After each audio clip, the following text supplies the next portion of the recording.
So hello dear students, I welcome you again on our own YouTube channel. आप सबका YouTube channel The JEE Maestro, and today we will be starting a new unit in chemistry. नया chapter शुरू करेंगे अपन लोग, some basic concepts of chemistry. ठीक है, ये जो चैप्टर है स्टूडेंट्स, मैं आपको थोड़ी सी बात इसमें बता दूं. ये जो चैप्टर है इसमें आपको थ्योरी भी पढ़नी होगी. ये फिजिकल केमिस्ट्री का पार्ट है. क्या होगी physical chemistry and everything we will discuss today. लेकिन एक इसके साथ प्रॉब्लम ये जुड़ी हुई है कि इसमें सब्जेक्टिव प्रॉब्लम तुमको ज्यादा करने पड़ेंगे, तभी तुम बेहतर यू कैन से एक बेहतर पकड़ कर पाओगे तुम ऑब्जेक्टिव क्वेश्चंस पे. इसमें तो सब्जेक्टिव क्वेश्चन जो है वो करने पड़ेंगे. सब्जेक्टिव मींस डिस्क्रिप्टिव क्वेश्चंस जो होते हैं, मतलब सॉल्व करके पूरा, मतलब नॉट ऑप्शन बेस्ड. ठीक है. दूसरी चीज इसमें ये है कि इसमें याद करने वाली भी कुछ चीजें हैं, तुम्हें जहन में रखनी पड़ेंगी. अच्छा चैप्टर है, मजा आएगा पढ़ने में. ठीक है, शुरू करते हैं. लेकिन शुरू की जो बातें हैं, कुछ बातें ऐसी हैं जो थ्योरेटिकल है, प्योर लाइक स्टेटमेंट बेस्ड चीजें हैं, based on your general understanding of chemistry. अगर तुम्हें उन्हें स्किप करना चाहो तो शुरू के 10-15 मिनट तुम स्किप कर सकते हो, बट मेरा फर्ज है, मुझे पढ़ाना है तो मैं पढ़ाऊंगा. जिस किसी ने भी सीखना है वो सीख सकता है, नहीं सीखना है तो स्किप करके आगे बढ़ जाओ. मैं बताऊंगा कहां से समझना ज्यादा जरूरी है, लेकिन फिलहाल शुरू के 10-15 मिनट जो है कुछ कहानी वहानी बताई जाएंगी, कहानियां स्टेटमेंट बेस्ड चीजें होंगी. ठीक है, वो हम लोग देखने की कोशिश करेंगे बेटा. ठीक है, हल्का सा कैमरा एडजस्ट कर दूं मैं, जस्ट मिनट बेटा. चलो शुरू किया जाए. केमिस्ट्री. ठीक है, देखो बेटा, केमिस्ट्री एक ऐसी ब्रांच है साइंस की ब्रांच है. साइंस में बहुत सारी ब्रांचेस हैं, फिजिक्स है, बायोलॉजी है, केमिस्ट्री है, बहुत सारी चीजें होती हैं. लेकिन केमिस्ट्री एक ऐसी ब्रांच है साइंस की जिसमें आपको 4 तरह के चीजों को समझना जरूरी है. 4 तरह के लाइक यू कैन से बातों को आपको मद्देनजर रखना पड़ेगा. ठीक है, पहली बात मैं आपको बता दूं, जब मैं लिखूं बोर्ड पे तो आपको उसको कॉपी करना है. उस वक्त समझने की कोई जरूरत नहीं है, लिखने के लिए आपको समझने की कोई जरूरत नहीं. आप कॉपी करो, मैं 2-3 मिनट टाइम लूंगा, उसके बाद फिर मैं समझाऊंगा. ठीक है, तो केमिस्ट्री में पहला यूनिट जो है हमारा ये बेसिक कॉन्सेप्ट ऑफ केमिस्ट्री. इसमें पहली पार्ट जो है, सबसे जो नामी क्वेश्चन है वो आता है व्हाट इज केमिस्ट्री. केमिस्ट्री आखिर है क्या? What is chemistry. सब थ्योरेटिकल बातें स्टूडेंट्स, अगर तुम्हें स्किप करना चाहो you can skip, you are open to skip it. ठीक है, आंसर देखो, जिसने नोट बनाना है वो बना भी सकता है, इसमें कोई इशू नहीं. Chemistry is that branch of science, chemistry is that branch of science which deals with, chemistry is that branch of science which deals with properties and composition of matter. पहला पॉइंट. दूसरा point है बेटा laws which govern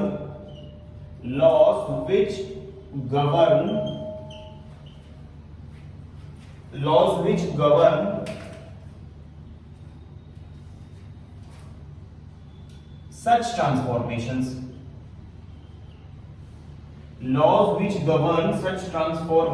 ठीक है बेटा. तीसरा point,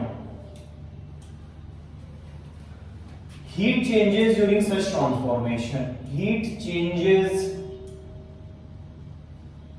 during such transformation.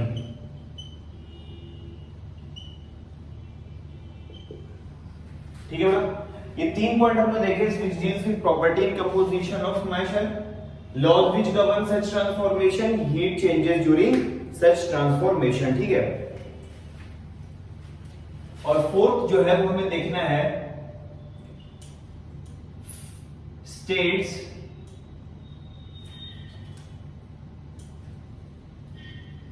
या phase change इसको बोलते हैं. फेज, स्टेट्स भी बोलते हैं, फेज भी एक ही चीज है. स्टेट्स ऑलमोस्ट थोड़ा सा डिफरेंस है फेज में, वो अभी आप नहीं पढ़ोगे, आपको जब आप प्योर साइंस पढ़ोगे, प्योर केमिस्ट्री, उसमें पढ़ना पड़ेगा। फेज होती है, बहुत सारी चीजें होती हैं, फेज डिफरेंस होता है, बहुत सारी चीजें होती हैं, एक बाउंड्री होती है सॉलिड और लिक्विड की, दैट्स अ डिफरेंट थिंग, वो आपको अभी नहीं पढ़ना है। स्टेट्स फेज इन्वॉल्विंग सच ट्रांसफॉर्मेशंस, ठीक है बेटा, ये हमने थ्योरी देख ली। अब मैं आपको समझाने की कोशिश करूंगा कि हो क्या है इसमें, क्या बोला गया। पहला पॉइंट बेटे है chemistry is that branch of science which deals with properties and composition of matter. इसका मतलब है कि मान लो तुमने एक केमिकल रिएक्शन किया जिसमें कोई चीज सॉलिड थी वो लिक्विड में तब्दील हो गई, इसको अपन लोग क्या बोलते हैं, मेल्टिंग, ठीक है। सॉलिड चीज लिक्विड में होती है तो मेल्टिंग बोलते हैं। कभी कभार ऐसा होता है कि सॉलिड से डायरेक्ट गैसियस स्टेट में अपन लोग चले जाते हैं, उसको सब्लिमेशन बोलते हैं। तो जो प्रॉपर्टीज इन कंपोजिशन, मतलब क्या प्रॉपर्टी है उस पर्टिकुलर रिएक्टेंट की, क्या प्रॉपर्टी है, क्या स्टेट है उस पर्टिकुलर रिएक्टेंट का, वो देखी जाती है किसमें बेटा, पहले पॉइंट के अंतर्गत, ठीक है। सेकंड पॉइंट है laws which govern such transformation. आपने पढ़े होंगे बहुत सारे लॉ होते हैं, देखो चाहे कोई भी हो ब्रांच केमिस्ट्री की, उसमें law of conservation of mass होता है, लॉ ऑफ कांस्टेंट प्रोपोर्शन होता है, definite proportion, law of multiple proportion, law of reciprocal proportion, Gay Lussac's law, Avogadro law and so on. बहुत सारे लॉज होते हैं केमिस्ट्री में, जो जब जिन केमिस्ट ने एनालिसिस की, केमिस्ट्री की पढ़ना शुरू किया, जब बात बनी शुरू में, तो बहुत सारे लॉज दिए गए थे, उनको हम लोग स्टडी करते हैं किसमें, लॉ, वो भी केमिस्ट्री में ही स्टडी किया जाता है, ठीक है। बहुत तरह के लॉ होते हैं, Avogadro law, mole concept man and so on. तीसरा heat changes during such transformation. Heat changes में बेटा आप तुमने देखा होगा, जैसे मान लो तुम क्विक लाइम में पानी डालते हो, क्विक लाइम क्या होता है, कैल्शियम ऑक्साइड, CaO, जिसको आपने शायद क्लास 10 में पढ़ा होगा। कैल्शियम ऑक्साइड चूने में जब पानी मिलाते हो तो कैल्शियम हाइड्रोक्साइड जो बनता है, स्लेट लाइम, अपन लोग उसको स्लेट लाइम बोलते हैं, ठीक है। वो जब बनता है तो हीट चेंजेस भी होती हैं, कुछ एनर्जी रिलीज होती है ना। कंटेनर जिसमें तुम डालोगे पानी कैल्शियम ऑक्साइड में, वो गर्म हो जाएगा, टेम्परेचर बढ़ेगा, तो हीट चेंज हुआ। पहले कुछ और टेम्परेचर था, बाद में कुछ और टेम्परेचर हो गया, हीट एनर्जी क्या हुई इसमें, इवॉल्व हुई, ठीक है। कभी कभार ऐसा भी होता है बेटा कि रिएक्शन का जो टेम्परेचर है, इनिशियली रिएक्टेंट साइड में टेम्परेचर और प्रोडक्ट साइड में टेम्परेचर में ये फर्क होता है, कुछ इस तरह का फर्क होता है कि प्रोडक्ट जब बनता है तो वो ठंडा हो जाता है, रिएक्टेंट जिसमें हो रहा है, मतलब वो जिस चीज में हो रहा है। जैसे डाई नाइट्रोजन और डाई ऑक्सीजन को तुम मिलाओगे बेटा, डाई नाइट्रोजन मतलब दो आइटम नाइट्रोजन के, मतलब N2+O2 करोगे बेटे तो आपको एक गैस मिलेगी जिसको हम लोग बोलते हैं नाइट्रोजन मोनोऑक्साइड। इसको बेटे हम लोग नाइट्रोजन मोनोऑक्साइड बनती है, तो इसमें क्या होता है ना, इसमें आपको हीट एनर्जी, हीट का साइन होता है बेटा। ट्रायंगल जो होता है ना केमिस्ट्री में ट्रायंगल का मतलब होता है हीट का चेंज हुआ, इसमें से हीट एनर्जी निकाल ली गई है, एब्जॉर्ब हुई है, ठीक है, एब्जॉर्ब हुई है। इसको तुम ऐसे भी लिख सकते हो, देखो N2+O2 plus gives 2NO, heat gives 2NO, nitrogen monoxide बोलते हैं इसको, नाइट्रोजन मोनो ऑक्साइड, ठीक है बेटा, नाइट्रोजन मोनोऑक्साइड। इसमें क्या होती है, ठंडा हो जाता है, जो वैसा जिसमें हम लोग रिएक्शन करते हैं वो क्या होता है, ठंडा हो जाता है, ये एंडोथर्मिक चेंज कहलाता है। और कंबशन या कहो जिसमें स्लेट लाइन बनता है कैल्शियम ऑक्साइड और H2O मिला के, that is an exothermic reaction. सब पढ़ेंगे हम लोग, ठीक है, सब हम लोग पढ़ेंगे धीरे धीरे करके, लेकिन फिलहाल बातें जो है थोड़ी बहुत बस क्लियर होनी चाहिए कि मैटर वगैरह की बात होती है, सॉलिड लिक्विड गैस, कुछ लॉस के बारे में पढ़ा जाता है, क्या क्या एनर्जी चेंजेस हुई। Heat is a form of energy कह सकते हो तुम, ठीक है। एनर्जी क्या होती है, एनर्जी होती है बेसिकली वो एबिलिटी टू डू वर्क, ठीक है, और हीट उसके अंतर्गत आती है, heat is a form of energy, आपने पढ़ा होगा जूनियर क्लास में। फोर्थ पॉइंट है बेटा स्टेट्स या फेजेस इन्वॉल्विंग सच। स्टेट मतलब solid gas, solid state, liquid state, gaseous state, ठीक है, ये सारे स्टेट्स होते हैं मैटर के जो हमें पढ़ने हैं। हालांकि दो स्टेट्स और होते हैं इसके अलावा, जिसको अपन लोग बोलते हैं प्लाज्मा और बोस-आइंस्टाइन कंडेंस स्टेट, ठीक है, वो भी हम लोग पढ़ेंगे। जस्ट एक थोड़ा सा हल्का सा ओवरव्यू ले लेंगे उसका, जरूरी नहीं है उतना, वो है तो वो जो स्टेट्स हैं वो सिंथेटिकली मतलब बनाए गए हैं, मतलब खुद से एग्जिस्ट नहीं करते हैं, उनमें कुछ ऐसी चेंजेस और ऐसी कंडीशंस हमें एस्टैब्लिश करनी होगी ताकि हमें वो स्टेट मिल जाए। फाइन, तो फटाफट से इसका स्क्रीनशॉट लो, फिर आगे बढ़ते हैं हम लोग, देखते हैं आगे चल के कि आगे और चीजें क्या हो रही हैं। ठीक है, चलो बेटा आगे बढ़ते हैं।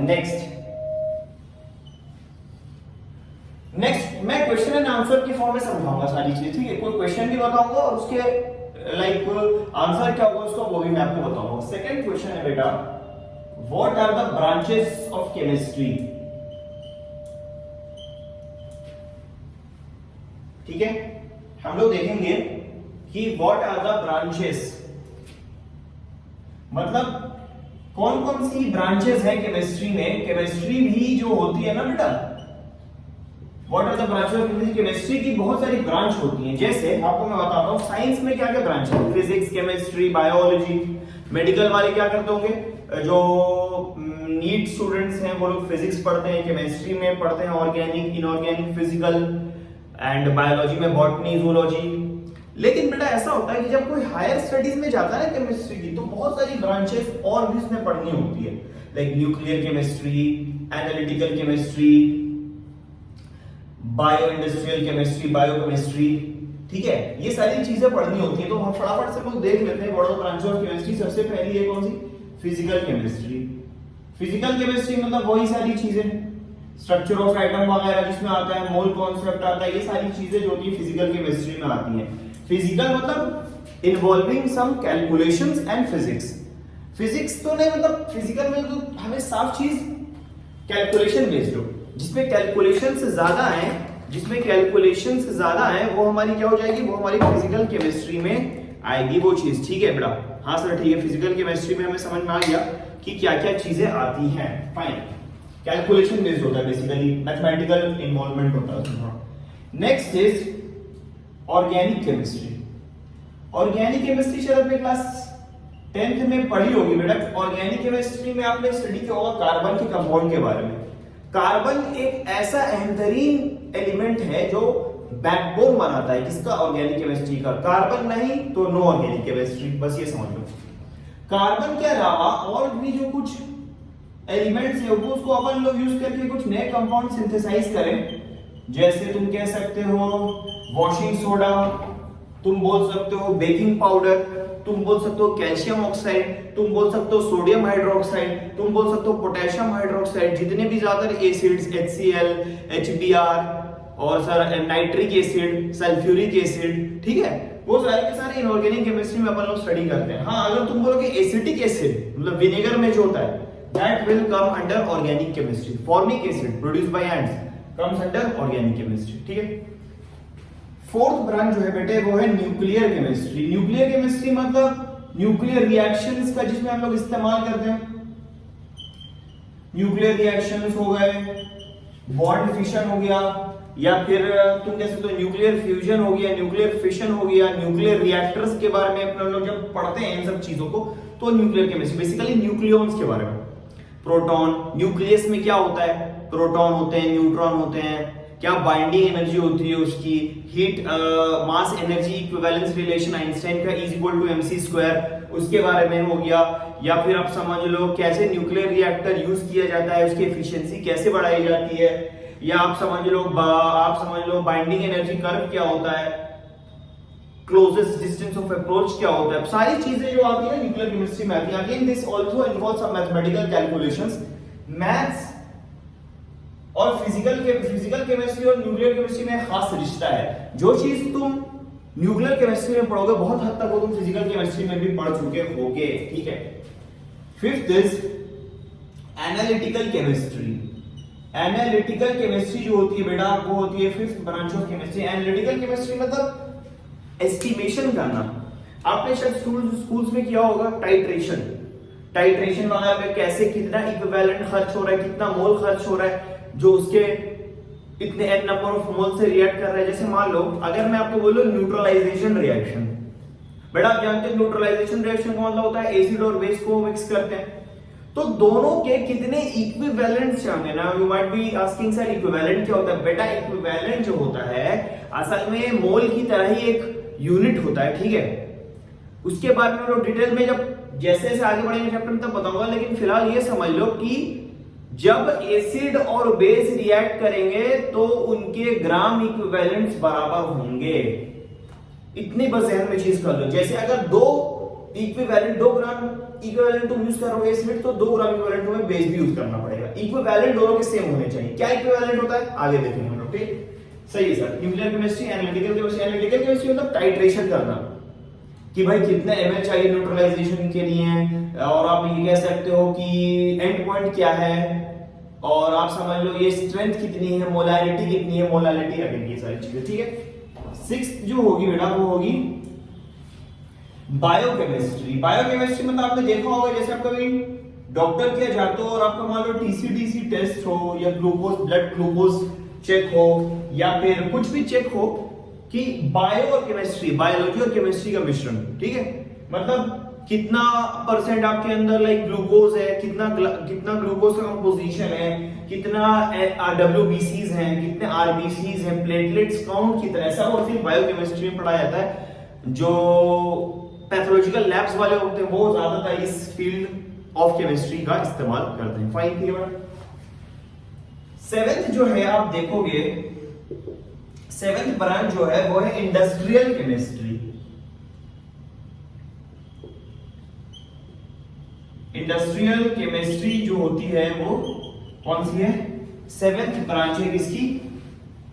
केमिस्ट्री की। इंडस्ट्रियल केमिस्ट्री मतलब जैसे मान लो तुमको एटमॉस्फेयर में पोल्यूशन रिपोर्ट करना है, कितना पार्ट्स पर मिलियन, कितना परसेंटेज बाय मास SO2 एक जानते हो पॉल्यूटेंट है, सल्फर डाइऑक्साइड, ये कितना एटमॉस्फेयर में प्रेजेंट है,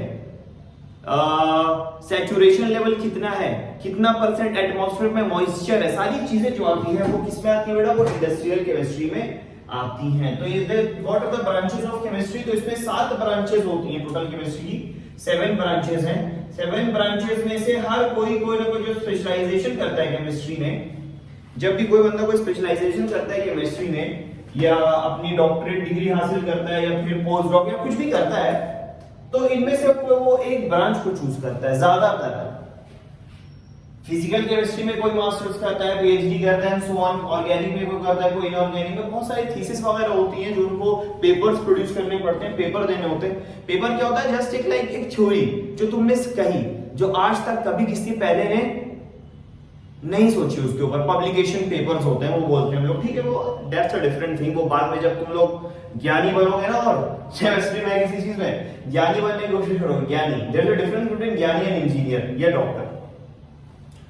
You can say a person who studies pure science मतलब वो साइंस में घुस जाएगा, बिल्कुल घुस जाएगा अंदर, गोता लगा देगा, डुबकी लगा देगा। लेकिन बेटा केमिस्ट्री अगर तुम इंजीनियरिंग प्रोस्पेक्ट्स के हिसाब से पढ़ोगे तो तुम अप्लाइड केमिस्ट्री पढ़ोगे, अप्लाइड फिजिक्स पढ़ोगे, अप्लाइड मैकेनिक्स पढ़ोगे, ठीक है। क्लासिकल चीजें नहीं पढ़ोगे, ठीक है। ये डिफरेंस होती है सारी अप्लाइड में। अप्लाइड मतलब कैसे तुम अप्लाई कर सकते हो रियल लाइफ में, क्या एप्लीकेशन है उसका, that is better known as applied chemistry, applied physics, applied mathematics, ठीक है बेटा? ठीक है, चलो फटाफट से स्क्रीनशॉट लो। इसके बाद हम लोग अपने तीसरे कॉन्सेप्ट की तरफ बढ़ते हैं। तीसरे क्वेश्चन या तीसरी पार्ट की तरफ हम लोग पढ़ेंगे, हम लोग देखेंगे क्या हो रहा है इसमें, ठीक है। ले लो,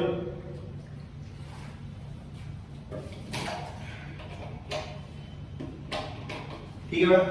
ठीक है सर, बिठा रहे हैं आप, बिठाने की कोशिश करते हैं इसको, और फिर आगे बढ़ने की हम लोग कोशिश करते हैं, ठीक है। ये 2 क्वेश्चन से केमिस्ट्री क्या होती है, केमिस्ट्री की क्या ब्रांचेस होती हैं, ठीक है सर। आगे बढ़ते हैं।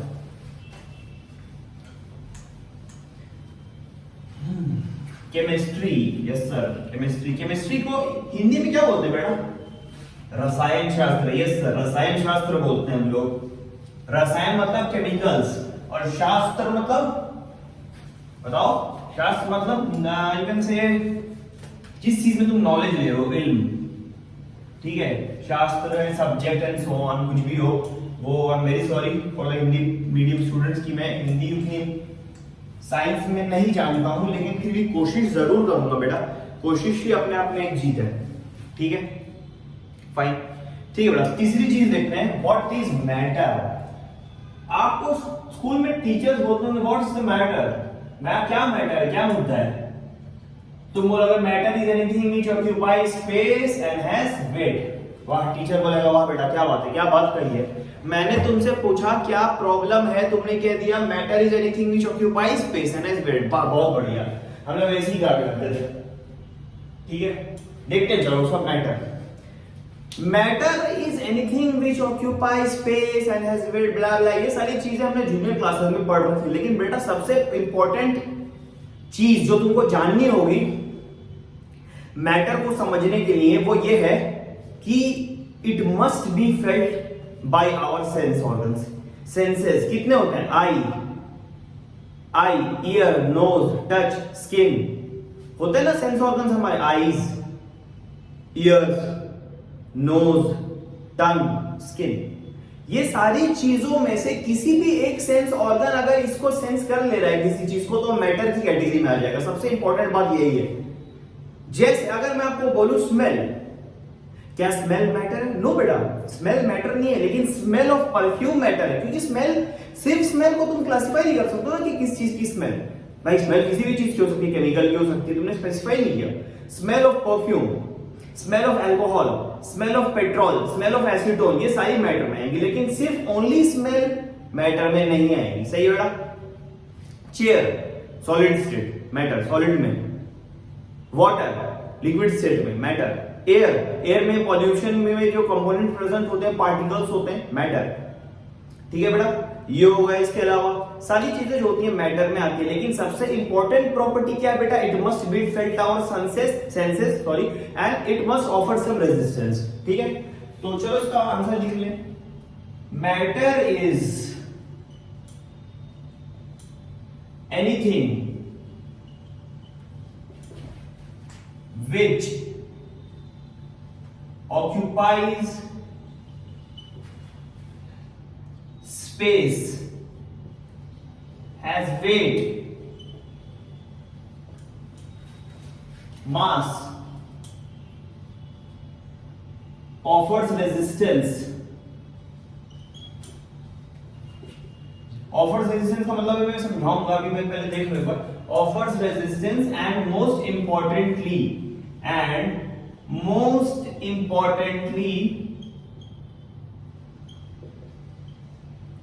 Must be felt by our senses. ठीक, सेंसेस। ऑफर्स रेजिस्टेंस का मतलब जैसे मान लो बेटा ये बोर्ड है, बोर्ड पे अगर मैं अपना हाथ स्लाइड कर रहा हूं तो हल्का सा तो फ्रिक्शन ऑफर कर रहा है। यस सर, बिल्कुल फ्रिक्शन ऑफर कर रहा है ना। ये टेबल या फिर डोर है, मान लो डोर पे मैं कोई चीज स्लाइड करूं तो जिस स्पेस जितनी तेजी से इससे नीचे गिरेगी कोई चीज, वो इतनी नहीं होगी, उसमें फ्रिक्शन ज्यादा है, रेजिस्टेंस ज्यादा है। मतलब रेजिस्टेंस का मतलब कह सकते हो घर्षण। ठीक है, कि कैसे उसको अपोज कर रहे हो उसके मोशन को। तो कभी भी कोई चीज ऐसा कर पाए तो मैटर की कैटेगरी में आएगी। है हवा में एयर रेजिस्टेंस होती है, एयर रेजिस्टेंस भी होती है। लिक्विड में जो चीज होती है वो हम लोग फ्लूइड मैकेनिक्स में पढ़ते हैं बेटा, विस्कोसिटी जिसको हम लोग बोलते हैं। सॉलिड में फ्रिक्शन एंड सो ऑन। ठीक है, फ्लूइड्स में भी होती है सारी चीजें। तो ये हमने पढ़ लिया मैटर क्या होता है। मैटर के बारे में हमने पढ़ लिया कि चार चीजें होती हैं, स्पेस, वेट, मास, रेजिस्टेंस और सेंसेस से फील होनी चाहिए। ठीक है सर, बहुत अच्छी बात है। चौथा क्वेश्चन जो हमें पढ़ना है मैटर के अंतर्गत, वो पढ़ना है कि आपको मैं क्वेश्चन दे रहा हूं, ये क्लास 9 एनसीईआरटी चैप्टर में, साइंस के चैप्टर, साइंस की बुक में पहला जो चैप्टर है, शायद मोस्ट प्रोबेबली पहला ही चैप्टर है शायद, matter in our surroundings, if I am not wrong. Matter in our surroundings पहला चैप्टर है क्लास 9 की साइंस बुक का। उसमें ये क्वेश्चन है सैंपल में, एग्जांपल में। ठीक है, आपको बताना है कि इनमें से कौन कौन सी चीजें मैटर में आएंगी। विच ऑफ द फॉलोइंग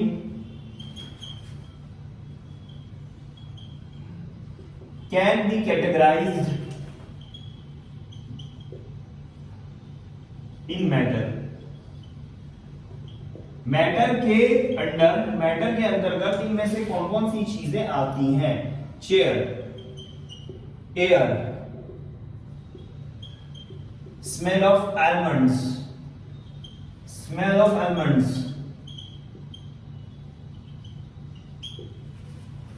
ठीक है, hate, love, smell of perfume तो नहीं, only smell, smell of perfume, ठीक है बेटा। ये 7 चीजें हैं, आपको बताना है कौन इसमें से मैटर है।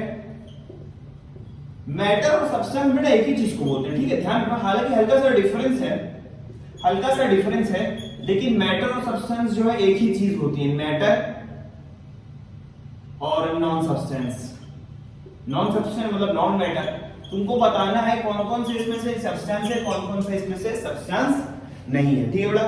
ट्राई करो, सोचो। 7 चीजें मैंने आपको बता रखी हैं, 7 तरह की मैंने एंटिटीज बताई हैं। आपको बताना है इसमें से कौन सा मैटर है और कौन सा मैटर नहीं है, ठीक है। ट्राई करो, सोचो जरा इसके बारे में, क्या क्या मैटर में आएगा, क्या क्या मैटर में नहीं आएगा।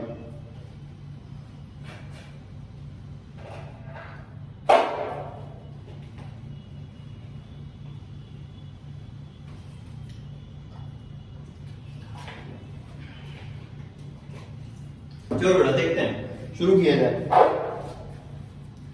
मैटर, अभी आपको बताया मैंने वो चीज, अरे भाई many thing which occupy space, weight, ये सारी पुरानी बातें हैं, पुराने जमाने की बातें, प्राचीन बातें हैं, ठीक है, एंशिएंट बात है। अब हमें पे बात करनी है, इस पे बात करनी है बेटा। Which can be felt by our sense, sense जो चीज भी कर ले, जो भी सेंस ऑर्गन उसको सेंस कर ले जिस चीज को, वो मैटर में ही आएगी बेटा। पहला चेयर, चेयर क्या मैटर है? बिल्कुल है सर, उसको हम लोग देख सकते हैं, आई से हम उसको देख सकते हैं, स्किन से हम लोग टच कर सकते हैं, तो क्या होगा बेटा? मैटर में आएगा ये। एयर, सर क्या एयर मैटर है? बिल्कुल बेटा एयर मैटर है। आप बोलोगे सर कहां फील हुआ, हम यहां से यहां गए कहां फील हुआ? बेटा फील हुआ है, एयर रेजिस्टेंस मिला है, एयर फ्रिक्शन मिला है, इसको एयर रेजिस्टेंस मिला, हालांकि बहुत ही कम है लेकिन है तो जरूर ना, ठीक है। तो अच्छा तुम देखो बोलोगे सर सेंस ऑर्गन कैसे?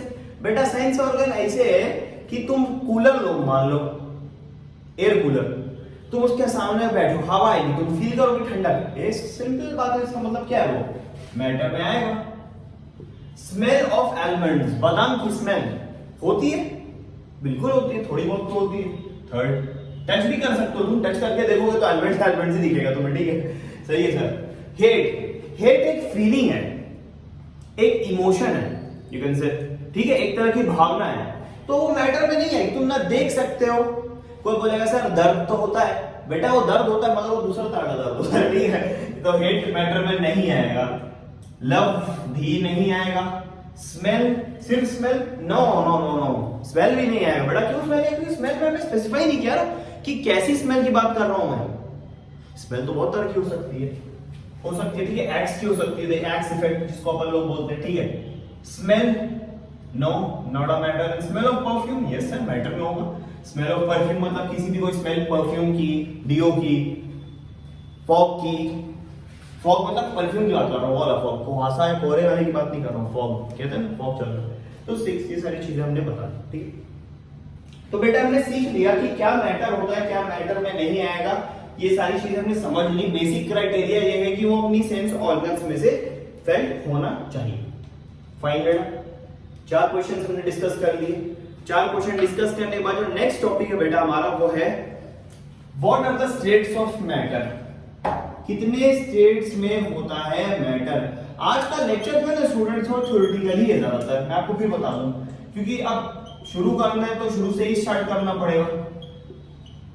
What are the states of matter, ऐसे मैं डायरेक्ट सिग्निफिकेंट फिगर पे भी जंप कर सकता था। Significant figure one of the very most important topics है केमिस्ट्री में भी, फिजिक्स में भी, बेसिकली मेजरमेंट में यूज होता है ज्यादातर, मगर मैंने सोचा कि चलो बता दिया है सारी चीजें। सॉलिड्स, लिक्विड्स, गैसेस, बस क्या सर इतने ही? सिर्फ 3? नो बेटा सिर्फ 3 नहीं, चौथा प्लाज्मा भी होता है एक स्टेट ऑफ मैटर, क्या होता है अभी बताऊंगा। और एक फिफ्थ होता है जिसको बोलते हैं बोस आइंस्टाइन, बोस आइंस्टाइन, बस इसकी स्पेलिंग में हल्का सा थोड़ा सा इसको ठीक कर दूं, ठीक है, बोस आइंस्टाइन कंडेंसेट, ठीक है, ये सारे 5 तरह के स्टेट्स हैं मैटर के, और भी होते हैं कुछ कुछ, वैसे ज्यादातर 5 ही अभी तक मिले ही हैं। 5 वैसे भी, ये 3 तो पहले से थे सॉलिड लिक्विड गैस तो, लेकिन प्लाज्मा और फिफ्थ जो है बोथ एंड कंडेंसेट, ये मैन-मेड स्टेट ऑफ मैटर है। मतलब मैन-मेड तो नहीं कह सकते, मतलब कुछ स्पेशल कंडीशंस में बनता है, इख्तियार करता है ये रूप, ऐसे जनरल तुमको नहीं मिलेगा प्लाज्मा और बोथ एंड कंडेंसेट। ठीक है बेटा, चलो कॉपी करो इसको, ठीक है, ले लिया। चलो बेटा, सॉलिड्स लिक्विड्स गैसेस के बारे में तो बचपन से बेटा आप याद करते आ रहे हो, पढ़ते आ रहे हो। सॉलिड्स की फिक्स वॉल्यूम होती है, फिक्स शेप होता है, क्लोज होते हैं पार्टिकल्स, अच्छा मेल्टिंग पॉइंट होता है, ये सारी चीजें पढ़ी है तुमने। लिक्विड्स में वॉल्यूम तो फिक्स होती है लेकिन शेप कोई डेफिनेट नहीं होता, जिस चीज में डालोगे उसका शेप इख्तियार कर लेगा। जैसे मान लो ये सिलिंड्रिकल है, मान लो ये पेन होल्डर, तो क्या होगा, इसका शेप ले लेगा। जैसा जो भी शेप है, वॉल्यूम सिलेंडर साफ दिख रहा है, ओपन सिलेंडर, उसकी वॉल्यूम ले लेगा।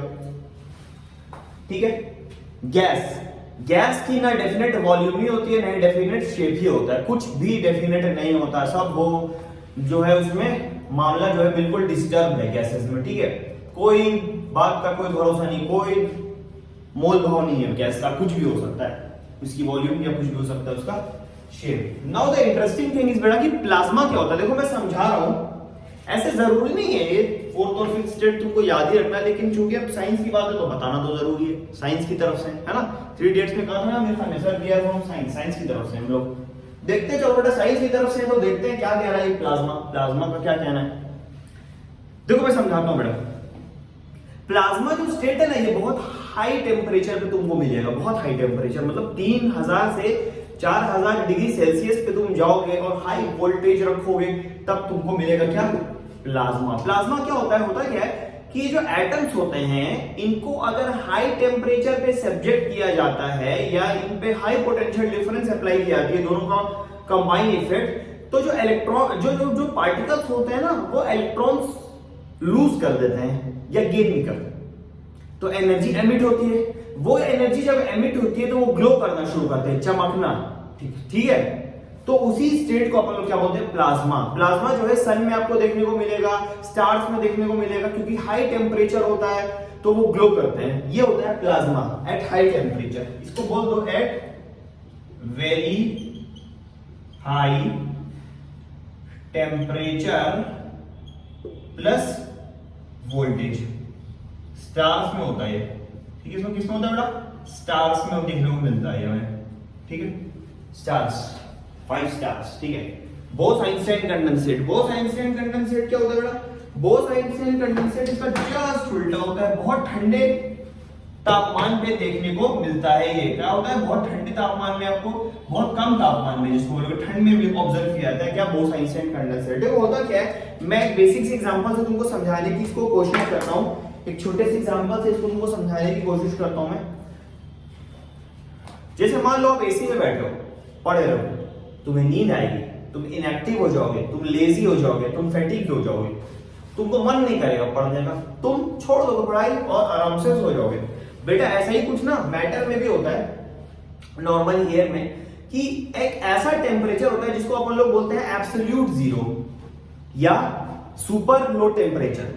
एब्सोल्यूट जीरो जो होता है बेटा वो होता है 0 केल्विन। केल्विन एक यूनिट है टेम्परेचर मेजर करने का, आपने पढ़ा होगा सम बेसिक फंडामेंटल क्वांटिटीज में, टेम्परेचर का जो ऐसा यूनिट है वो क्या है, केल्विन। तो एक रिलेशन होता है केल्विन और सेंटीग्रेड में, मैं फिलहाल बात बता देता हूं तुमको। K जो होता है ना वो C + 273.15 के बराबर होता है। मतलब सेल्सियस में अगर तुमने 0 डिग्री लिया है तो kelvin it will correspond to 273.15 kelvin. आपने मान लो बॉइलिंग पॉइंट पानी का कितना है 100, तो डिग्री सेल्सियस में वो ऐड करोगे तो 373.15, that is known as the क्या, that is known as the kelvin temperature. तो जब एब्सोल्यूट जीरो हो बेटा, एब्सोल्यूट जीरो मतलब 0 केल्विन, तो 0 केल्विन अपन लोग जब करेंगे, जब 0 केल्विन हम लोग करेंगे तो ये कितना हो जाएगा सेल्सियस में, -273.15 डिग्री सेल्सियस। वाह साहब वाह, क्या सुपर कूल टेम्परेचर है, -273.15। इसमें क्या होता है ना, सब चीज थम जाती है, मॉलिक्यूलर मोशन थम सा जाता है इसमें, क्योंकि एक तरफ तुम कह सकते हो कि फैटिग्ड हो जाता है मामला, जम जाते हैं, मतलब उनको मूव करने का मन ही नहीं करता, थक जाते हैं और बैठ जाते हैं। तो होता है क्या होता है, Bose Einstein condensate found in very low temperature. ठीक है, बहुत लो टेम्परेचर में देखने को मिलता है बहुत सारे सेमीकंडक्टर्स में। ओके, सो मैटर की रिगार्डिंग हमने बातें पढ़ ली। मैटर में क्या होता है, कितनी ब्रांचेस होती है केमिस्ट्री की, कैसे क्लासिफाई करते हैं अपन लोग मैटर, ये सारी चीजें जो है हमने क्या कर ली, पढ़ ली। अब देखो बेटा, इसमें नेक्स्ट जो स्टेट है, जो चीज पढ़नी है आपको, वो स्टडी करनी है कि ऐसे कौन से फैक्टर्स हैं जो डिटरमाइन करते हैं कि एक चीज सॉलिड होगी या लिक्विड होगी या गैस होगी। ठीक है बेटा, ले लो स्क्रीनशॉट लो फटाफट से, फिर मैं मिटाता हूं इसको। ठीक है,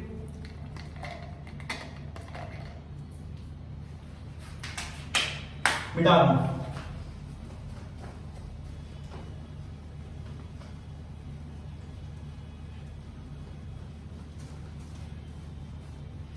चलिए साहब, 4 क्वेश्चन हमने डिस्कस कर लिए, 4 या 5 जितने भी हैं, मेरे ख्याल में 5 किए, हाँ 5 कर लिए लोगों ने। अब छठा क्वेश्चन है बेटा कि कैसे पता चले क्या पैमाना है, क्या पैरामीटर है, क्या फैक्टर है जो डिटरमाइन करता है कि एक पर्टिकुलर सब्सटेंस सॉलिड होगा कि क्या वो लिक्विड होगा कि क्या वो गैस होगा। क्या ऐसे पैरामीटर्स हैं, पैमाने, ठीक है, जो डिटरमाइन करते हैं कि कोई चीज सॉलिड लिक्विड गैस होगी या नहीं होगी। देखो बेटा, आपको मैं उसको क्वेश्चन के रूप में बताऊं तो क्वेश्चन नंबर 6 में तुम लिख सकते हो, what are the factors, what are the factors which determine a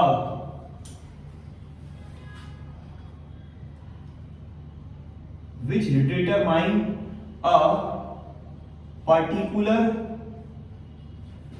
which determine a particular state of matter। कौन सी ऐसी चीजें हैं, क्या फैक्टर्स हैं जो डिटरमाइन करते हैं। देखो बेटा, 2 फैक्टर्स हैं, 2 फैक्टर्स हैं जो डिटरमाइन करते हैं कि कोई भी चीज सॉलिड होगी, लिक्विड होगी या गैस होगी। पहला फैक्टर है कोहेसिव फोर्स। आपको मैं एक बात बताता हूं, देखो 2 तरह के फोर्सेस होते हैं बेटा। अगर तुम 2 फोर्सेस की बात करो तो एक होता है कोहेसिव फोर्स और एक होता है एडिसिव फोर्स। एडिसिव, एक होता है कोहेसिव फोर्स और एक होता है adhesive force.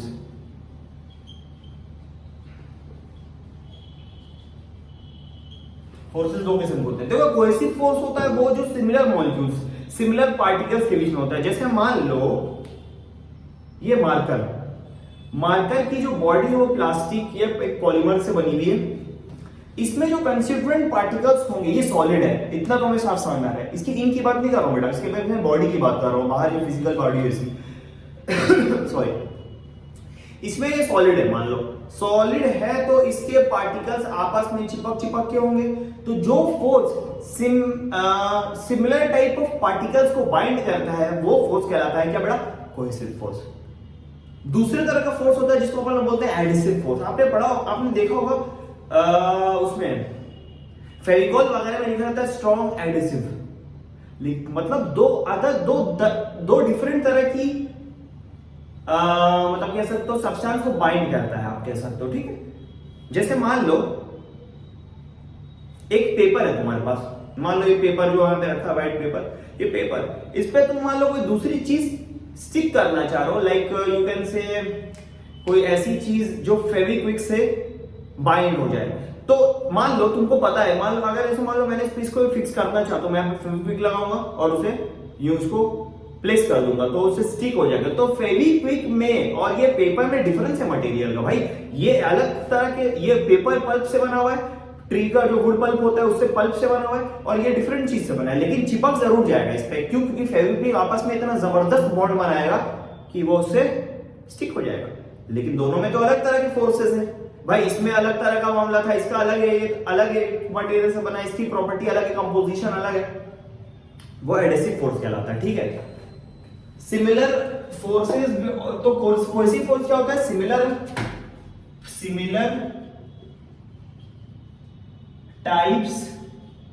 Type of material के बीच में ऐड करता है, same type of particles,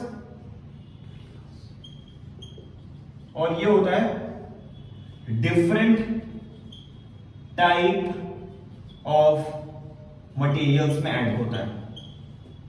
example, plastic plus paper. Fevikwik से अगर मान लो जोड़ोगे तुम इसको तो फेविक्विक से सी नहीं होता है ये स्टूडेंट्स, क्विक सी के होता है शायद नहीं होता है। Fevi I am not sure, Fevikwik है जो भी, फेविकॉल, फेविक्विक, एपिकॉल जो मानना है मान लो, ठीक है, ये तुम्हें यूज होगा। तो coming back again to my point, मैं ये कह रहा था कि एक चीज होती है जिसको अपन लोग बोलते हैं, इसके बारे में हम लोग को उतना खास नहीं पढ़ना है अभी यहाँ पे, इसके बारे में ज्यादा है। कोहेसिव फोर्स मतलब सिमिलर टाइप ऑफ पार्टिकल्स के बीच में जो फोर्स। तो बेटा सॉलिड स्टेट में जो पार्टिकल्स होंगे, एटम्स होंगे, वो आपस में सेम तरह के फोर्स से जुड़े हुए होंगे। यस, तो वो क्या कहलाएगा? वो कहलाएगा कोहेसिव फोर्स। मतलब कोहेसिव फोर्स जितना ज्यादा उतना ज्यादा वो सॉलिड की शक्ल इख्तियार करेगा। कोहेसिव फोर्स जितना कम, सबसे कम, वो गैस में दूर दूर है, मतलब आपस में करीब करीब है नहीं, फोर्स ही नहीं है तो भाई दूरी ना भागेगा भाई, सिंपल सी बात है। और बीच में इंटरमीडिएट स्टेट होगा, क्या होगा? Liquid state. तो कोहेसिव फोर्स एक पैमाना है जो बताता है, कोहेसिव फोर्स एक ऐसा एक पैमाना है जो बताता है कि क्या होगा। मैक्सिमम कोहेसिव फोर्स, इसका डेफिनेशन तुम उधर देख लो, right hand side of the board पे मैंने लिख रखा है। मैक्सिमम कोहेसिव फोर्स जो होता है वो किसमें होता है? सॉलिड्स में होता है। मिनिमम किसमें होता है? गैसेस में होता है। इंटरमीडिएट किसमें होता है? इंटरमीडिएट कोहेसिव फोर्स किसमें होता है बेटा? आप बोलोगे सर लिक्विड्स में होता है। ठीक है सर, बिल्कुल सही बात है, लिक्विड्स में ही होता है। तो बेटा पहला पैमाना जो था, जो हमने बताया कि क्यों एक चीज सॉलिड होती है, क्यों चीज लिक्विड होती है, क्यों गैस होती है, वो क्या है बेटा? अपना कोहेसिव फोर्स। दूसरा पैरामीटर जो है बेटा, काइनेटिक एनर्जी नाम की एक चीज होती है मॉलिक्यूल्स की या पार्टिकल्स की, जिससे बना रहता है वो जो भी मैटर है, काइनेटिक एनर्जी। काइनेटिक एनर्जी हम सब जानते हैं बेटा कि जो भी पार्टिकल्स होते हैं मैटर में, वो मोशन में होते हैं। हाँ, वो अलग बात है कि जो टेंडेंसी है मोशन की, सबसे ज्यादा मोशन, जिगजैग मोशन जो होता है वो गैसेस में होता है। मतलब जितना कम काइनेटिक एनर्जी होगी, जितनी कम काइनेटिक एनर्जी होगी उतनी कम उसकी क्या होगी? वेलोसिटी या स्पीड, जो भी तुमको बोलना है, मैग्नीट्यूड ऑफ वेलोसिटी। तो जितनी कम काइनेटिक एनर्जी होगी उतना कम मूवमेंट होगा, मतलब उतना आपस में चिपका हुआ होगा। आपस में स्टिक हुआ होगा तो जाहिर सी बात होगी क्या होगा? सॉलिड होगा। तो मैक्सिमम काइनेटिक एनर्जी के लिए जो अगर तुम देखोगे, जितनी ज्यादा काइनेटिक एनर्जी होगी उतना रैंडम मोशन होगा, जिगजैग, कोई इधर जा रहा है, कोई उधर जा रहा है, it will be a chaos like situation. तो मैक्सिमम काइनेटिक एनर्जी जिस स्टेट में हुई वो गैसियस स्टेट को एम्प्लीफिकेशन करेगा, उसका इंप्लाई करेगा कि वो गैसियस में है, गैसेस हैं। मिनिमम काइनेटिक एनर्जी किसमें होगी? जिसमें पार्टिकल में फोर्सेस सबसे ज्यादा होंगे, कोहेसिव फोर्स ज्यादा होंगे, तो पार्टिकल्स आपस में क्या होंगे? चिपके हुए होंगे। फाइन, तो चिपके हुए अगर हुए तो उनमें सबसे कम मोशन होगा, जिगजैग मोशन नहीं होगा, they will be binded like this, ठीक है। तो क्या हो जाएगा? वो किसमें होगा? Minimum kinetic energy solid. जब तुम देखो उल्टा आएगा मामला, यहां मैक्सिमम कोहेसिव फोर्स सॉलिड में हो रहा था, यहां मैक्सिमम काइनेटिक एनर्जी गैस में हो रही है। यहां मिनिमम कोहेसिव फोर्स गैस में हो रहा था, यहां minimum kinetic energy solid, just उल्टा हो गया। लेकिन बेटा इंटरमीडिएट काइनेटिक एनर्जी तो भाई वही रहेगी, बीच वाले को कभी असर नहीं पड़ता ज्यादा, ठीक है। बीच वाले बंदे को, बीच वाली चीज को ज्यादा इफेक्ट नहीं पड़ता, ये नेचर का नियम, ठीक है। तो हमने देख लिया कौन सी ऐसी चीजें हैं, दो फैक्टर्स हैं, एक है कोहेसिव फोर्स और एक है काइनेटिक एनर्जी, जो डिटरमाइन करती है कि कोई चीज मैटर में सॉलिड, लिक्विड, गैस क्या होगी, क्या नहीं होगी। फाइन बेटा, ठीक है, ठीक है सर, बहुत अच्छी बात है। ले लो बेटा इसका एसएस ले लो, स्क्रीनशॉट ले लो।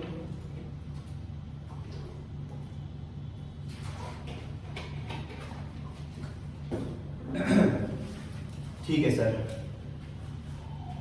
आगे बढ़ू, ठीक है।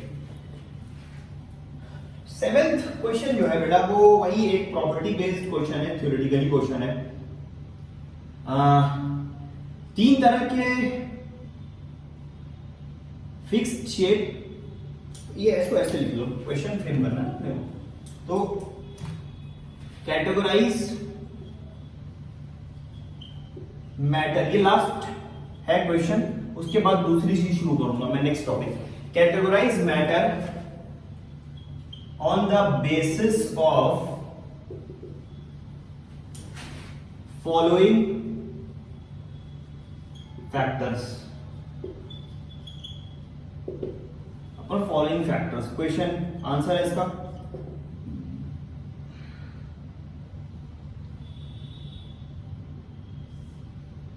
सॉलिड्स में, लिक्विड्स में, गैसेस में। सॉलिड्स में तीन तरह के स्टेट्स होते हैं, वो सेंसेंट, कंडेंसेट और प्लाज्मा। सिलेबस में ज्यादा नहीं है, डिटेल में नहीं है, बस जानना है तुमको कि वो क्या होता है। सॉलिड्स में तुम देखोगे अगर, तो पहला जो फैक्टर है वो ये है, फिक्स शेप होता है इसका। और तुम देखोगे दूसरा फैक्टर तो वॉल्यूम भी फिक्स होती है।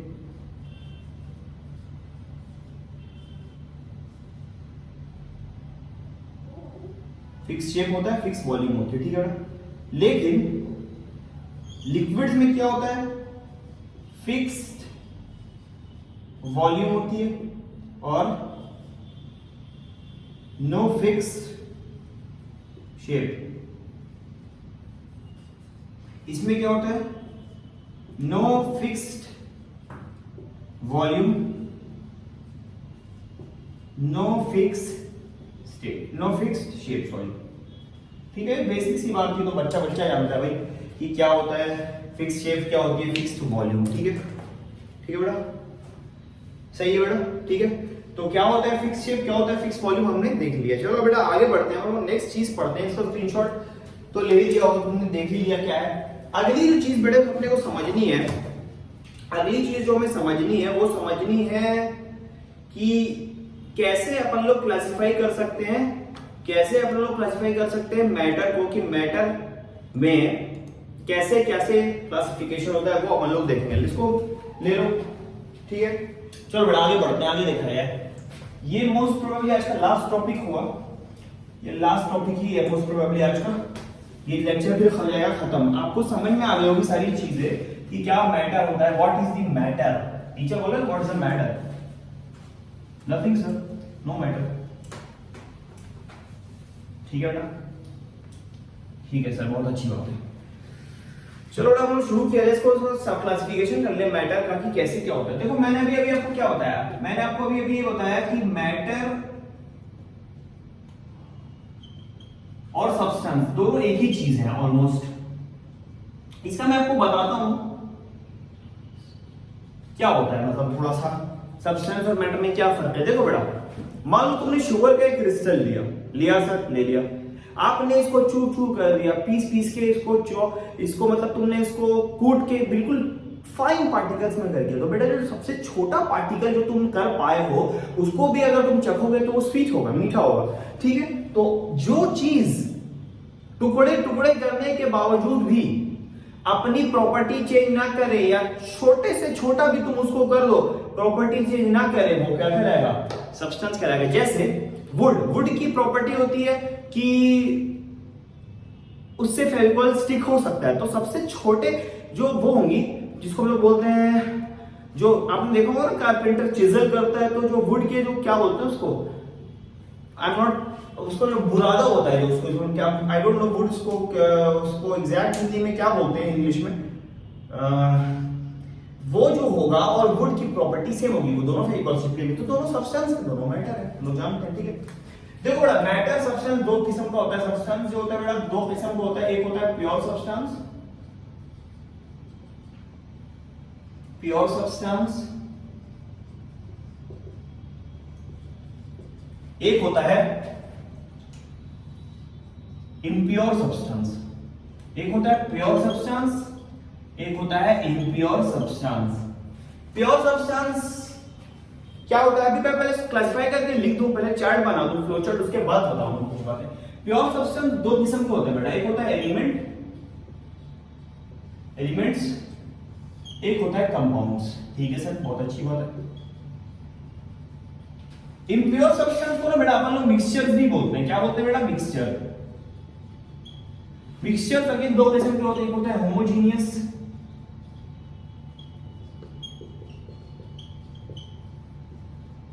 होमोजीनियस मिक्सचर, और दूसरा जो होता है बेटा क्या होता है? Heterogeneous mixture.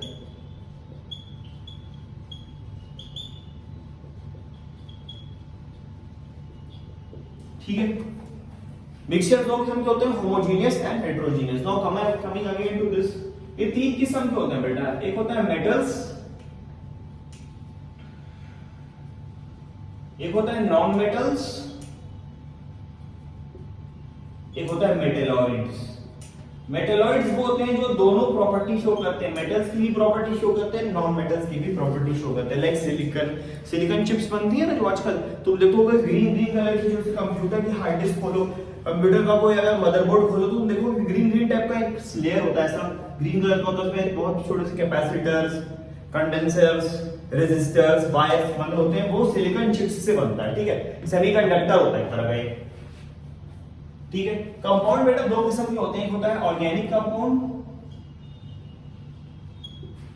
एक होता है इनऑर्गेनिक कंपाउंड। ठीक है, कंपाउंड दो किस्म के होते हैं, एक होता है ऑर्गेनिक, एक होता है इनऑर्गेनिक। गुड सर, बहुत अच्छी बात है। होमोजेनियस मिक्सचर को तीन तरह के होते हैं, सॉलिड सॉल्यूशन, लिक्विड सॉल्यूशन, एक होता है गैसियस सॉल्यूशन। ठीक है बेटा, solid solution, liquid solution, gaseous solution. ठीक, सॉलिड सॉल्यूशन का एग्जांपल तुम ले सकते हो एलॉयज, जैसे ब्रास हो गया, ब्रॉन्ज हो गया, जर्मन सिल्वर हो गया, और एल्निको हो गया, या फिर आप मान लो जैसे स्टेनलेस स्टील हो गया। ठीक है, ये सारी चीजें इसमें आती हैं। लिक्विड सॉल्यूशन में क्या आ सकता है? लिक्विड सॉल्यूशन में आ सकता है अल्कोहल प्लस वाटर का मिक्सचर, आ सकता है सर, बिल्कुल आ सकता है। गैसियस सॉल्यूशन मतलब एयर। एयर में क्या होता है? ऑक्सीजन तो होती ही है, साथ ही साथ क्या होता है बेटा? कुछ पार्टिकल्स भी होते हैं, सॉलिड सस्पेंडेड पार्टिकल्स, वो भी हम लोग को कंसीडर करना पड़ता है। ठीक है, आई होप ये बात आपको समझ में आ गई होगी। क्लियर है? तो ऑर्गेनिक और इनऑर्गेनिक हमने देख लिया, मेटल नॉन मेटल मेटलॉइड देख लिया। ठीक है, लिक्विड सॉल्यूशन के बेटा दो किस्म का होता है, और इसको क्लासिफाई कर सकते हो, एक होता है एक्वस, एक होता है नॉन एक्वस। एक होता है एक्वस सॉल्यूशन और एक होता है नॉन एक्वस सॉल्यूशन। ठीक है सर, तो जितना क्लासिफाई कर सकता था मैंने आपको करके बता दिया। एक्वस सॉल्यूशन होता है और एक होता है नॉन एक्वस सॉल्यूशन। ठीक है, एक्वस सॉल्यूशन मतलब सॉल्वेंट क्या है? पानी होगा। नॉन एक्वस मतलब सॉल्वेंट क्या क्या हो सकता है? बहुत सारी चीजें हो सकती हैं, अल्कोहल हो सकता है, कार्बन टेट्राक्लोराइड हो सकता है, बेंजीन हो सकता है, एटसेट्रा। बेंजीन एक खास किस्म का सब्सटेंस है जो ऑर्गेनिक केमिस्ट्री में बेइंतहा बार यूज होता है, वो लोग ऑर्गेनिक में देखेंगे। अच्छा, एक चीज और मैं बता दूं स्टूडेंट्स, जो बच्चा ड्रॉपर है, ड्रॉपर स्टूडेंट है, उसके लिए मैं ऑर्गेनिक भी अभी से ही शुरू कर दूंगा। ठीक है, ऑर्गेनिक भी आपको अभी से ही मैं कुछ कुछ चैप्टर्स जो है अपलोड करना शुरू कर दूंगा शुरू से। ठीक है, ताकि जो बंदा ड्रॉपर है उसको केमिस्ट्री में ऑर्गेनिक भी साथ साथ मिलते रहे। I will try my level best. हालांकि फ्रीक्वेंसी थोड़ी कम हो सकती है उसकी, लेकिन आपको चीजें समझ में जरूर आएंगी, डीपीपी वगैरह में भी मजा आएगा। ठीक है, तो मैंने क्लासिफिकेशन करके आपको बता दिया कि क्या होता है प्योर सब्सटेंस, क्या होता है impure substance, element, compound, metal, metalloid, non metal. चलो एग्जांपल देख लेते हैं फटाफट मेटल्स के। मेटल्स में क्या क्या हो सकता है? कॉपर हो सकता है, एल्युमिनियम हो सकता है, सिल्वर हो सकता है, गोल्ड हो सकता है। नॉन मेटल में क्या होगा बेटा? कार्बन हो सकता है, ऑक्सीजन हो सकता है, नाइट्रोजन हो सकता है, और यू कैन से बोरॉन हो सकता है। बोरॉन नहीं बेटा, बोरॉन तो थोड़ा सा मामला गलत हो सकता है, may be. Carbon, oxygen, nitrogen हो सकता है, हीलियम हो सकता है, एक्सेट्रा। मेटलॉइड में क्या हो सकता है बेटा? सिलिकॉन हो सकता है, जर्मेनियम हो सकता है, ठीक है, सिलिकॉन हो सकता है, जर्मेनियम हो सकता है, ठीक।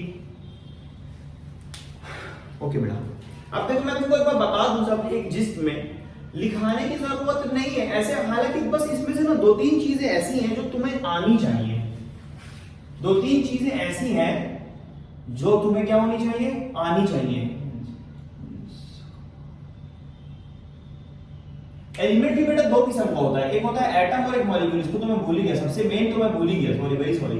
एटम और मॉलिक्यूल दो तरह के एलिमेंट्स होते हैं। अब क्या होता है एटम, क्या होता है मॉलिक्यूल, मैं आपको बताता हूँ बेटा। इसमें आपको जानने की चीज एक तो ये है, प्योर सब्सटेंस क्या होता है? प्योर सब्सटेंस वो होता है जो एक या एक से ज्यादा किस्म के एटम से बनता है। अगर एक से ज्यादा एटम है तो मॉलिक्यूल है, ठीक है। और अगर एक ही है particle, single type of particle से बना है तो वो एटम में आएगा। जैसे मान लो सोडियम, सोडियम एटम है और वाटर मॉलिक्यूल है। क्या फर्क है अभी मैं तुमको बताता हूं इसका एग्जैक्ट डेफिनेशन, चूंकि अब 1 घंटे से थोड़ा एक्सीड हो जाएगा लेक्चर, इसलिए मैं चाह नहीं रहा हूं उसको इतना डिटेल में आना। नेक्स्ट लेक्चर में जरूर बताऊंगा मैं, लेकिन फिर भी समझ लो कि एटम होता है जो सिर्फ सिंगल तरह के पार्टिकल से बना होता है। जैसे सोडियम, सोडियम एटम है। एल्युमिनियम, एल्युमिनियम के क्रिस्टल में एल्युमिनियम के ही एटम्स होंगे।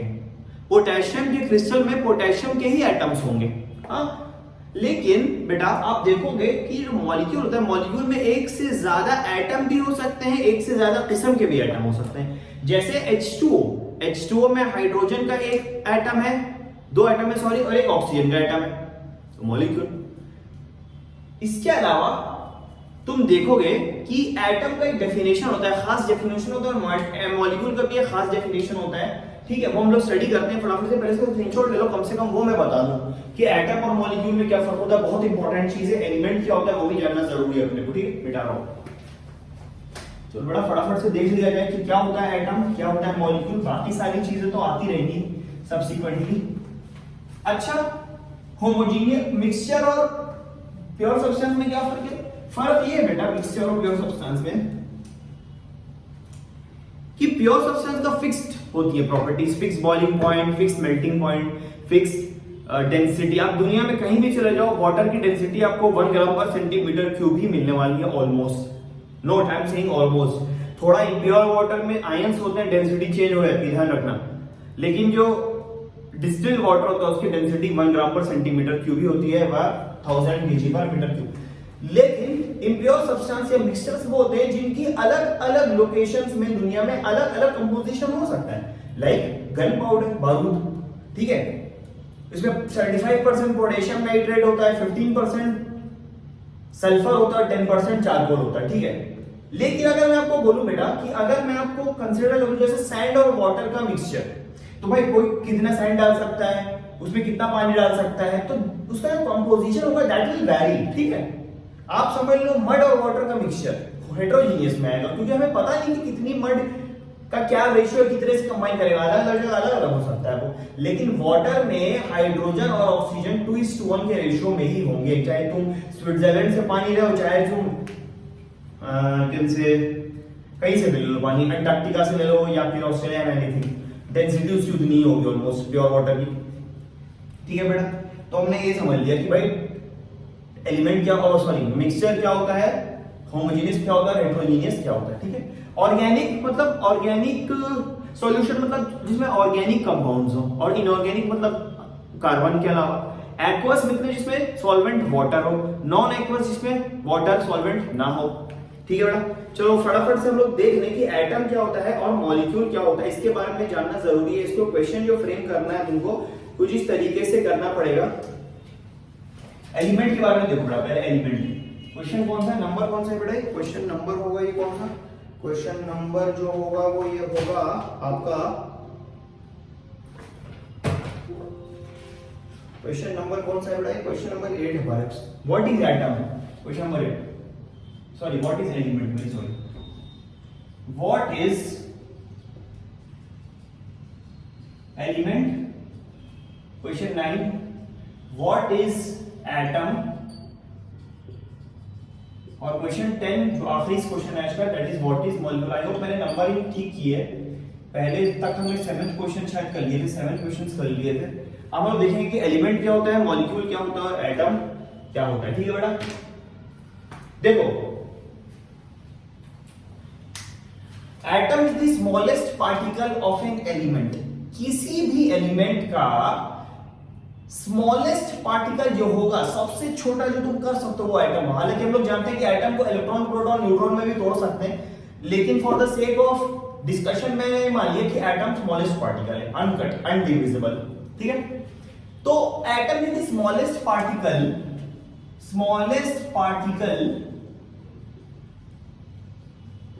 of an element which may as smallest particle of an element which may or may not exist freely। क्या मतलब है अभी जस्ट बताऊंगा बेटा, 2 मिनट रुक जाओ बस, इसका डेफिनेशन लिख दूं। स्मॉलेस्ट पार्टिकल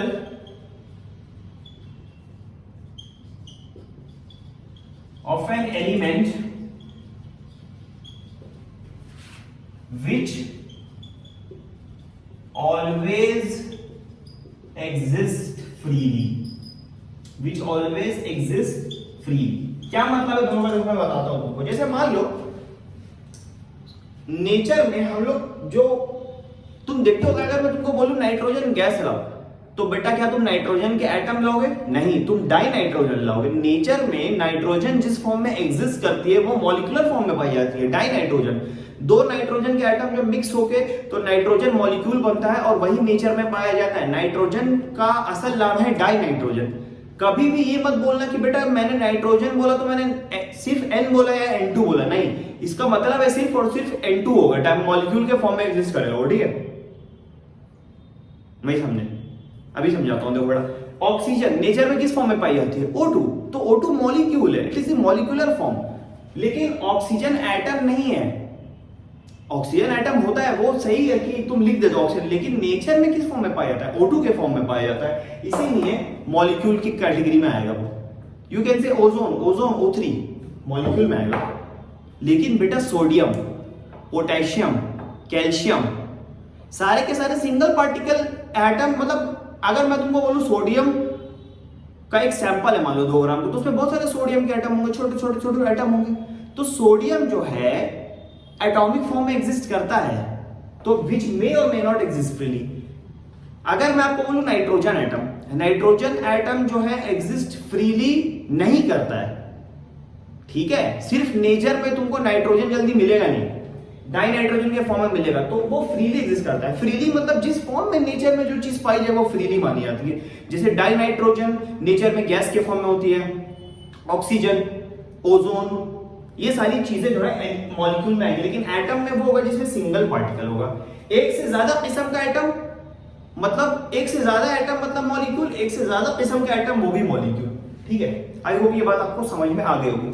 अगर कोई तुमसे बोले बेटा कि कैल्शियम एटम है कि मॉलिक्यूल है, तो बेटा कैल्शियम नेचर में किस फॉर्म में पाया जाता है? एटम के फॉर्म में पाया जाता है, तो एटम में आएगा। ठीक है, it exist freely. Calcium atom सिर्फ मिलेगा तुमको, लेकिन नाइट्रोजन का एटम नहीं मिलेगा, डाई नाइट्रोजन गैस के फॉर्म में मिलेगी तुम्हें। ठीक है, सही है सर। तो एक क्वेश्चन फटाफट से देख लेते हैं, हालांकि टाइम नहीं है, लेकिन फिर भी चलो मैं एक बार बता दूं। क्लासिफाई, ये बेसिक सा क्वेश्चन है। Classify the following into atom, molecule, compound, element। Question है, इसमें देखो क्या क्या है, एटम, कंपाउंड, मॉलिक्यूल और एलिमेंट। H2O, ये है H2O, O2, N2 and carbon C6H12O6, glucose बोलते हैं इसको हम लोग। और है सर आपका He, और आप कह सकते हो इसके अलावा यू कैन से O3, आप ले लो सोडियम। ये सारे हैं, कुछ हमने देख लिए, इनको हम लोग को क्लासिफाई करना है। देखो बेटा, पहले मैं एलिमेंट बता रहा हूं। एलिमेंट क्या होता है? It only consist of only one type of atom, जैसे डाइनाइट्रोजन। डाइनाइट्रोजन में सिर्फ एक ही तरह का एटम है, मतलब एलिमेंट। सोडियम, सोडियम जो होता है एटॉमिक फॉर्म में एग्जिस्ट करता है, तो सोडियम में एक ही एटम है, तो सोडियम, तो वो एलिमेंट की कैटेगरी में आएगा। O2 एक ही तरह के एटम से, ऑक्सीजन ऑक्सीजन के दो, तो एलिमेंट में आएगा। ओजोन, ओजोन में 3 ऑक्सीजन के एटम्स हैं एक ही किस्म के, तो एलिमेंट में आएगा। तो इसमें O2 आ सकता है एलिमेंट, N2 आ सकता है, कार्बन आ सकता है बेटा, हीलियम आ सकता है, O3 आ सकता है और Na भी आ जाएगा, लेकिन ग्लूकोज और H2O नहीं आएगा बेटा। इसलिए नहीं आएगा क्योंकि इसमें अलग किस्म के एटम्स हैं, कार्बन के कुछ हैं, कुछ हाइड्रोजन के हैं, कुछ ऑक्सीजन के, इसमें कुछ हाइड्रोजन के हैं, कुछ ऑक्सीजन के हैं। ठीक है, एलिमेंट का काम हमने कर दिया बेटा। अब हमें देखना है एटम के बारे में। एटम मतलब सिंगल पार्टिकल, सिंगल पार्टिकल होना चाहिए, मतलब कार्बन हो गया, हीलियम हो गया, सोडियम हो गया। मॉलिक्यूल, मॉलिक्यूल मतलब एक से ज्यादा एटम भी और एक से ज्यादा एटम वाली चीज, मतलब H2O हो सकता है बेटा, O2 हो सकता है, हमारा N2 हो सकता है, हमारा ग्लूकोज हो सकता है। ठीक है, और क्या हो सकता है? ओजोन हो सकता है। ठीक है, O3। और कंपाउंड, कंपाउंड और मॉलिक्यूल में स्टूडेंट्स एक फर्क है, जानते हो क्या? कंपाउंड और मॉलिक्यूल में ये फर्क है, बेसिकली कंपाउंड में एक से ज्यादा एटम तो होते ही होते हैं, लेकिन अलग किस्म के होते हैं। लेकिन मॉलिक्यूल में क्या होता है बेटा कि एक से ज्यादा एटम तो होते हैं, लेकिन एक ही तरह के होते हैं। तो अगर तुम बोलोगे मॉलिक्यूल, तो मॉलिक्यूल में ये मॉलिक्यूल है क्योंकि एक से ज्यादा एटम है, ये मॉलिक्यूल है मतलब एक से ज्यादा एटम है, एक से ज्यादा एटम 24 एटम, 3 एटम। लेकिन कंपाउंड तुम अगर कंसिडर करोगे तो तुम उसमें O2 को नहीं ले सकते, O2 नहीं होगा क्योंकि इसमें सिर्फ एक ही तरह का एटम है। ठीक है, O2 नहीं होगा, O3 नहीं होगा, N2 नहीं होगा। क्या क्या हो सकता है? H2O हो सकता है, ग्लूकोज हो सकता है सर, और क्या हो सकता है बेटा? क्या हो सकता है? एक और चीज इसमें जो हो सकती है वो हो सकती है क्या?